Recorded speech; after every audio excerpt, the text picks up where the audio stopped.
주말 잘 지내셨습니까? 네. 잘 못 지내신 것 같은데요. 연일 폭염 주의보가 내려서 굉장히 힘드셨을 텐데 이렇게 그래도 건강한 모습으로 뵙게 되어서 참 감사합니다. 앞으로도 계속 이제 무더위가 지속될 테니까요. 주님에게 은혜와 힘을 이렇게 받으셔서 이 여름을 잘 견뎌내시는 우리 부모님 되시기를 주님의 이름으로 축원드립니다. 아멘. 더위가 찾아오면 시원한 것을 찾게 마련입니다. 그래서 주로 이제 물가나 산을 이렇게 찾게 되는데, 그 중에서 가장 단연으뜸이 뭐냐면 시원한 바다를 많이 찾게 됩니다. 그래서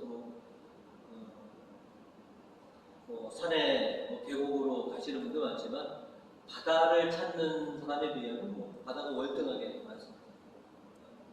여러분도 바다 좋아하시죠? 네. 많이 가보셨죠? 바다에 가면 왠지 모르게 그 가슴이 좀 팍 트이는 거 같고 시원해지는 것 같은데요. 어느 때든지 항상 바다를 가보면 항상 파도가 치고 있습니다. 이 잔잔한 바다는 참 평화롭기도 하고 좀 이렇게 좀 시원해 보이는데 어쩌다가 이렇게 풍랑이 일 때 바다를 가보면 정말 겁이 나요. 우리가 집채만한 파도라고 하는데 갯바위에 이렇게 부딪히는 걸 보면 정말로 저거를 한번 내가 지금 땅에서 보는 것도 저런데 배를 타고 저런 풍랑을 만나면 참 두렵고 참 떨리겠다라고 하는 생각이 드는데 어찌 보면 인생도 바다와 같은지 모르겠습니다. 바다에 하루도 빠짐없이 360일 파도가 치는 것처럼 우리 인생에도 파도는 항상 치고 있습니다.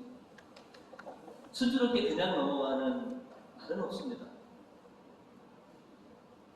항상 잔잔한 파도고 늘 일상처럼 오는 그런 파도이기 때문에 그걸 우리가 염려하지 않고 또 우리의 지혜로 경험으로 등이 그 파도를 타고 넘을 수 있기 때문에 우리가 걱정은 안 하지만 때로는 큰 지체만한 파도를 만나게 되면 이제는 우리는 덜컥 겁을 내기도 하는 것이죠. 오늘 성경은 이처럼 인생의 큰 풍랑을 만났을 때 우리가 그것을 어떻게 이겨내야 하는지에 대해서 예수님께서 우리에게 말씀을 주고 계십니다. 그래서 오늘은 믿음으로 풍랑을 극복하라 라고 하는 제목으로 함께 말씀을 나누고자 합니다. 오늘 말씀을 통해서 저희가 분명하게 첫 번째로 기억해야 될 것은 주님께서 명령을 하셨다라고 하는 이 사실을 여러분이 좀 꼭 기억해 주시기 바라겠습니다. 오늘 일독서를 보시면 하나님께서는 친구들과 논쟁 중에 있는 욥에게 깨우침을 주시기 위해서 말씀을 해 주십니다. 이 세상을 창조하는 것이 바로 나다. 이 세상을 창조하시고 이 세상을 주관하는 것이 바로 나다. 땅을 만든 이도 나요. 땅과 바다를 금을 근 이도 나다. 그리고 저 범람하는 파도로 하여금 이 선을 넘지 말도록 명령한 이가 바로 나다라는 것이죠. 일독서 11절로 그 말씀에는 나는 명령을 내렸다. 여기까지는 와도 좋지만 그 이상은 넘어오지 마라. 너의 도도한 물결은 여기에서 멈춰야 한다. 이것이 창조주 하나님이 바다에게 내린 명령입니다. 그래서 모든 피조물들은 창조주 하나님의 명령대로 그렇게 순응해야 하는 것이죠. 또 세상을 창조하시고 세상을 주관하시는 그 하나님의 명령에 반드시 지켜야 하는 것이 자연의 섭리로 그렇게 만드셨다라고 하는 것이죠. 이 사실을 욥에게 다시 일깨워 주시는 겁니다. 세상을 만들고 세상을 주관하시고 세상 모든 피조물의 명령을 내리시는 이는 네 하나님 나 야훼다. 복음에서도 예수님의 일행이 풍랑을 만나게 됩니다. 그 예수님이 타고 가신 배에는 노련한 뱃사람들이 여러 타고 있었죠. 그죠? 우리가 너무나 잘 알고 있는 베드로하고 안드레, 야고보, 요한 이게 네 명이 아주 갈릴리 바다에서 뼈가 굵은 어부들지 않습니까? 나름 자신들이 이것을 헤쳐 나갈 거다라고 했지만 역부족이었던 것이죠. 그래서 이제 배에 물이 거의 가득 찼다라고 한다면 이제는 뭐 침몰 일부 직전까지 그렇게 몰리는 것이죠. 그러다가 예수님을 깨우셔서 예수님으로 하여금 이 풍랑을 좀 극복해 달라고 요청하게 됩니다. 그 사실이 복음 37절로 우리에게 전해주고 있습니다. 그런데 마침 거센 바람이 일더니 물결이 배 안으로 들이쳐서 물이 배에 거의 가득 차게 되었다.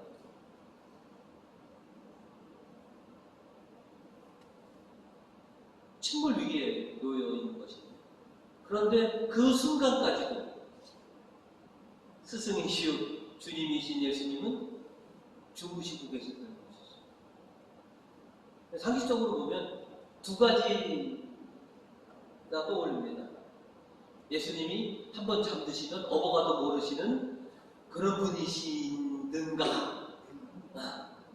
하나는 그 어떤 풍랑이 오라도 당신과 당신의 배를 함부로 할 수 없다라고 하는 것이기 때문에 그냥 주무시고 계십니다.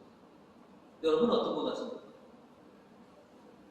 예수님은 한번 주무시면 어버가도 모르시는 타이밍이라 그렇게 배가 침몰 위기에 있는데도 주무셨던가, 아니면 그보다 더한 상황 속에서라도 그 어떤 피조물도 당신을 해할 수 없다라고 하는 그런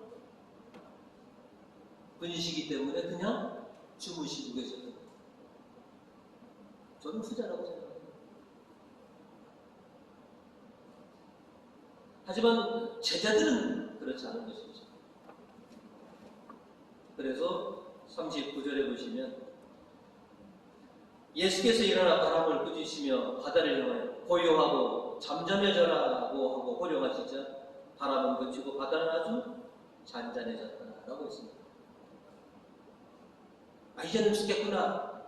빨리 예수님을 깨워서 뭔가를 좀 대책을 강구해서 예수님께서 깨시냐, 그리고 이 바다와 바람에게 명령하시자 모든 것이 그냥 순식간에 정리가 되는 것이죠. 어떻게 보면 당연한 이치인지도 모르겠습니다. 하나님의 명령으로 세상은 창조되었고 하나님의 전권을 받으신 하나님의 외아들 예수 그리스도의 명령에 그 어떤 피조물들이 불복할 수 있겠느냐 하는 것이죠.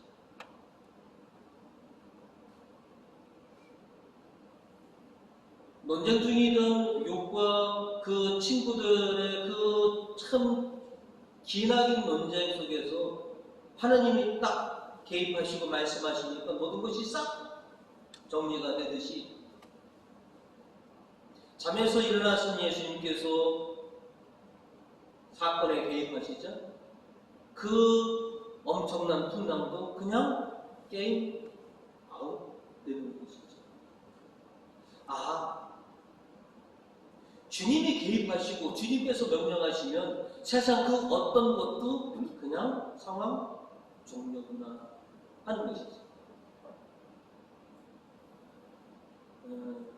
학창시절에 반에 꼭 한두 명은 일리기 대장이 있습니다.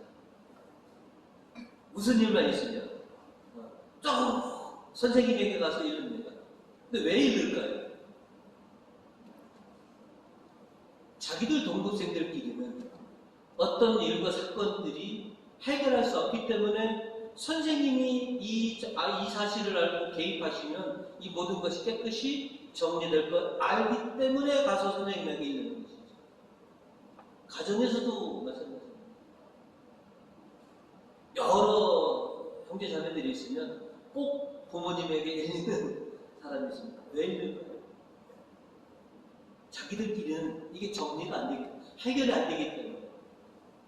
근데 부모님이 아시고 부모님이 개입하시면 그냥 한순간에 정리해요.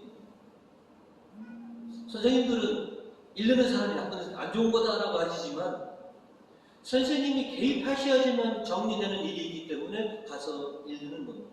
알려드리는 겁니다. 이런 일이 있습니다. 이런 사건이 벌어졌습니다. 개입하셔서 정리해 주십시오. 부모님에게 일르는 것도 마찬가지죠. 이런 일이 있습니다. 우리끼리는 해결이 안 됩니다. 부모님이 알고 부모님이 개입하면 자녀들의 문제는 거의 해결되었습니다. 그래서 어떻게 보면 우리들은 전적으로 일리기 대상들이 좀 돼야 되지 않느냐. 내 인생에 벌어지는 많은 일들, 내 힘으로 해결할 수 없는 것들, 주님에게 들러서 주님이 좀 개입해 주십시오. 당신의 권위 있는 말씀으로 당신의 말씀 한마디면 싹 정리가 될 것을 믿기에 주님께 알려드리고 주님께 울부짖는 겁니다. 시편 28절은 우리에게 이렇게 말하고 있습니다. 그러나 그들이 그 고통 중에서 울부짖자 주께서 사경에서 건져주셨다. 주님께서 알리고 주님께서 개입하시면 죽음의 그 골짜기에서도 건져주시더라는 것이죠. 이어서 29절로도 보시면 광풍을 잠재우시어 물결을 잠잠케 하셨다. 예수님의 말씀 한마디에 그 범람한 그 참 엄청난 그 풍랑도 그냥 잠잠해지더라는 것이죠. 또 이어서 30절에 보시면 이윽고 사방이 고요해지자 모두들 기뻐하며 하나님의 인도를 받아 바라던 항구에 다다랐다. 하나님이 개입하셔서 하나님께서 준엄한 명령으로 모든 그 상황을 정리하시고 우리로 하여금 우리가 바라는 그 항구에 안전하게 다다르도록 인도해 주시는 분이 바로 우리의 주님이시다라고 하는 것이죠. 그래서 우리가 무슨 일만 있으면 어떤 큰 파고가 오면 그러면 주님에게 알리고 주님에게 울부짖는 것입니다. 주님 제 힘으로는 감당할 수 없습니다. 그러니 당신께서도 제 삶에 이 사건에 이 여기에 개입하셔서 여기를 정리해 주십시오.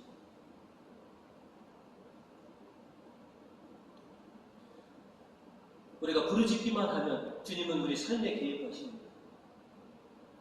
제자들이 예수님을 깨우자 예수님께서 일어나셔서 풍랑을 잠재우셨습니다. 그 사건은 오늘날도 일어나고 있는 것이죠.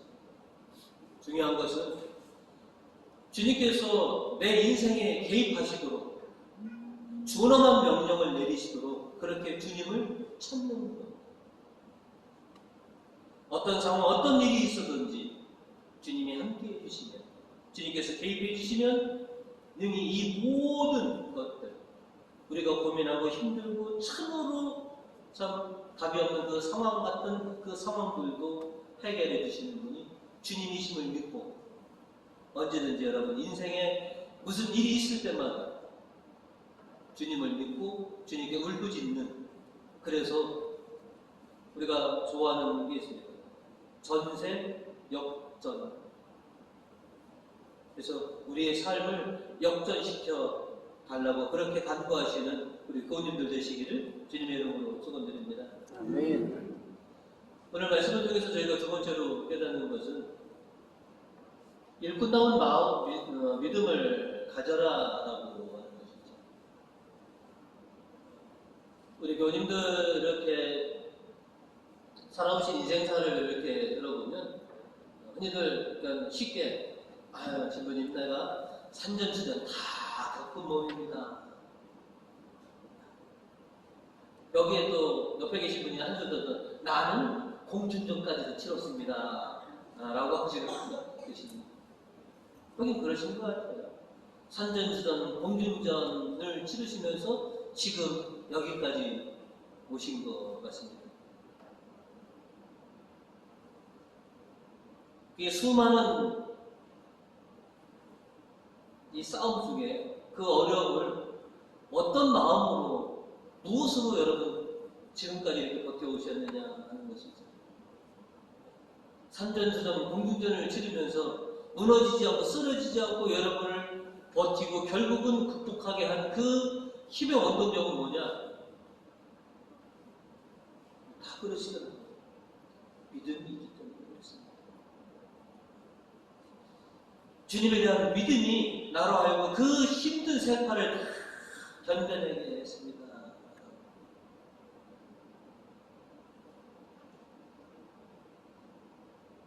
주님께서는 우리가 당신을 향한 그 믿음으로 이 세상을 이기고 또 수많은 시련들을 극복하시기를 원하십니다. 오늘 복음에서의 놀라운 장면은 당신의 제자들을 교육하시기 위해서 그렇게 어떻게 보면 제자 교육의 일환으로 놀라운 기적을 보여주셨던 것이기도 합니다. 왜냐하면 이 사건은 오직 누구만이 체험하게 됩니까? 제자들. 딱 그 배에 탄 사도들만이 주님께서 명령하시니 풍랑이 잠잠해지더라 라고 이것을 경험한 사람은 딱 요 제자들만입니다. 당신을 따르는 요 제자들을 양육하고 훈련시키기 위해서 어쩌면 이와 같은 기적, 그렇게 명령을 내리셨는데, 그리고 제자들은 이 놀라운 사건을 통해서 점점 스승이신 예수님에 대한 신앙이 점점 견고해졌습니다. 오늘 41절로 보시면 그렇게 하시고 나서 예수께서는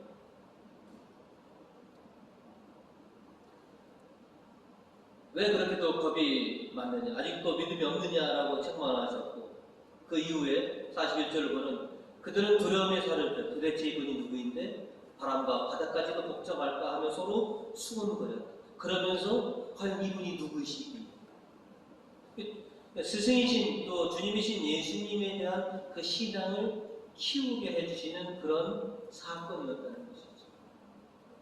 그리고 예수님께서 제자들을 책망하신 이유는 왜 믿음이 없느냐라는 것이죠. 내가 너희와 함께 이 배를 타고 있는데 너희가 죽을 썩 싶으냐? 이 배가 침몰할 썩 싶으냐? 왜 그렇게 믿음이 없느냐라고 하시는 것이죠. 그리고 이제 제자들의 믿음을 키워주시기 위해서 또 그 제자들로 하여금 당당한 하나님의 일꾼이 되기 위해서 주님께서는 쭉 제자들을 훈련시키시는 것이죠. 예수님의 교육을 통해서 제자들은, 열두 사도들은 훌륭한 주님의 일꾼들이 되었습니다.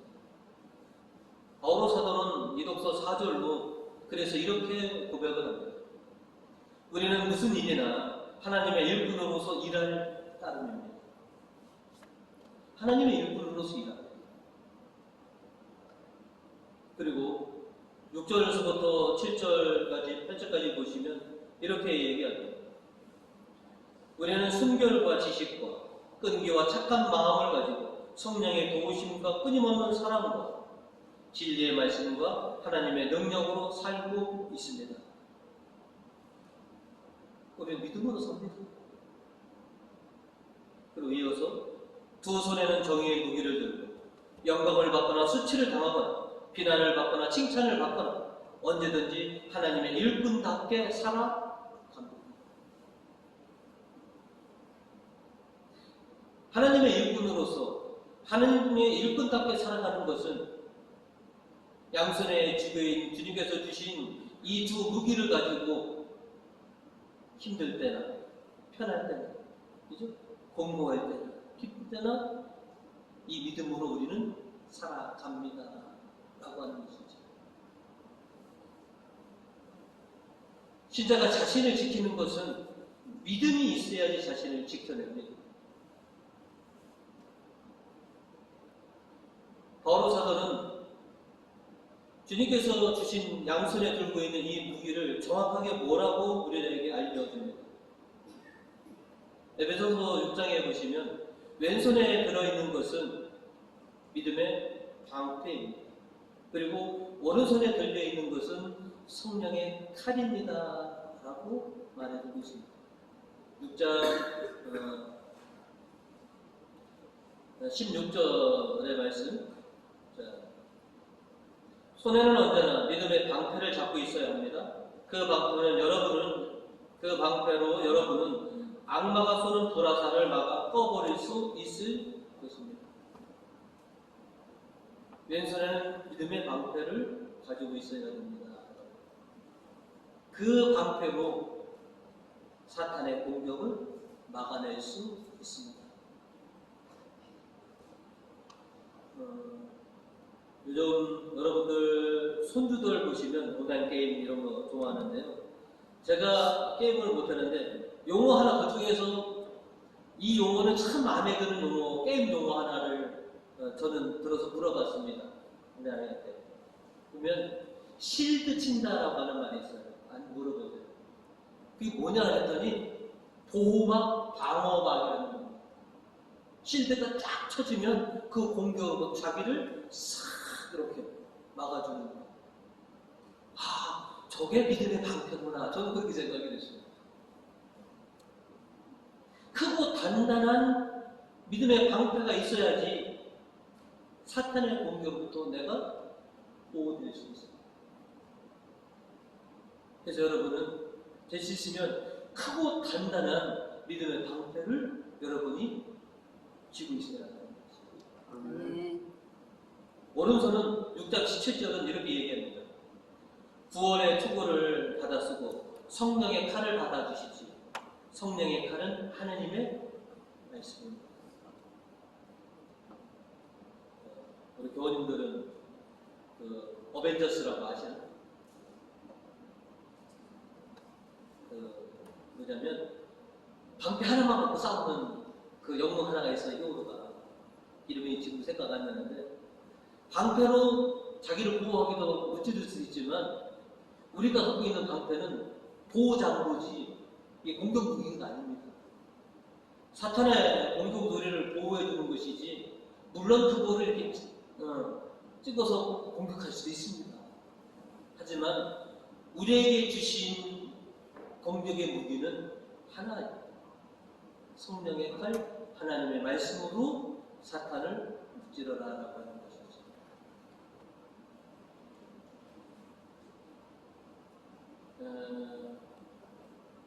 군인들은 매일같이 훈련을 하고요. 매일 훈련이 끝나면 저녁에 다 모여서 뭘 하냐면 총기 소지를 합니다. 군에서. 왜 그러느냐? 그래야지 언제 갑자기 비상 걸려서 또 실탄 갖고 나가서 하려면 총이 항상 깨끗하게 소지가 되어 있어야 되는 것처럼 우리가 갖고 있는 이 성령의 칼로 사탄을 무찌르려면 내 칼을 잘 벼려야 된다는 것이죠. 내 칼이 연철로 되어 있는 것이냐 아니면 강철이냐 티타늄이냐 그리고 날이 잘 예리하게 벼리져 있느냐 칼을 벼리다라고 하는 용어를 씁니다. 사전을 보시면 불에 달구고 날카롭게 한다는 것이 칼을 벼리다라고 하는 것입니다. 지금 우리들은 주님께서 우리의 오른손에 쥐어주신 이 칼을 잘 벼려야 합니다. 더 강하고 날카롭게 벼리고 있어야 된다고 하는 것이죠. 우리 교우님들을 지금 화요일날 11명, 그죠?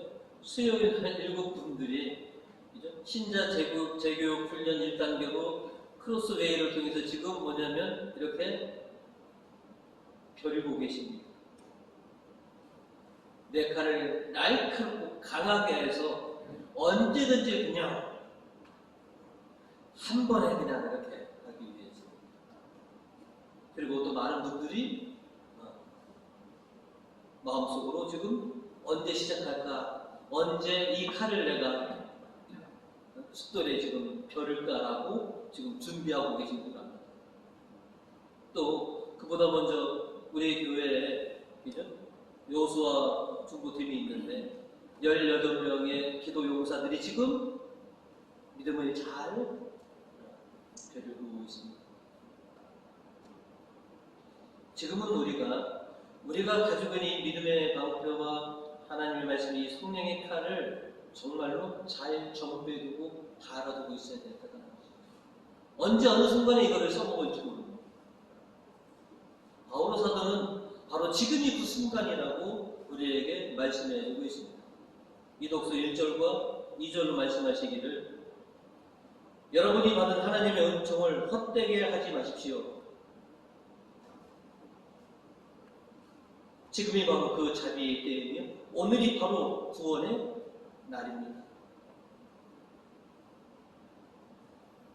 바로 지금이 우리가 하나님의 일꾼으로서 우뚝 서야 할 때고 하나님께서 주신 은총들이 진가를 발휘할 때다라고 이렇게 말씀해주고 계시는 것이죠. 이렇게 우리가 준비하고 기다리고 울부짖을 때 주님은 우리 인생에 개입해 주시는 줄 압니다. 주님은 이렇게 우리를 주무시지도 않고 잠들지도 않고 졸지도 않고 우리를 지켜보십니다. 제가 언제 나를 찾느냐, 나로 하여금 언제 그 인생에 개입하도록 그렇게 부르짖는지 기다리고 계십니다. 항상 주님이 우리 인생에 개입하시도록 주님을 찾으시고 또 주님이 주신 이 귀한 영적인 무기들을 고이 이렇게 포장해서 간직해 두지 마시고 좀 써먹으셨으면 합니다. 그리고 수시로 믿음의 방패를 좀 닦으시고 성령의 칼도 잘 들도록 녹아 안 쓸도록 무디지 않도록 잘 가르셔서 여러분이 힘드시고 위기의 순간에 그걸 통해서 극복해내시는 그런 주님의 일꾼들이 되었으면 합니다. 앞으로도 어떤 풍랑이 여러분을 덮칠지 모릅니다.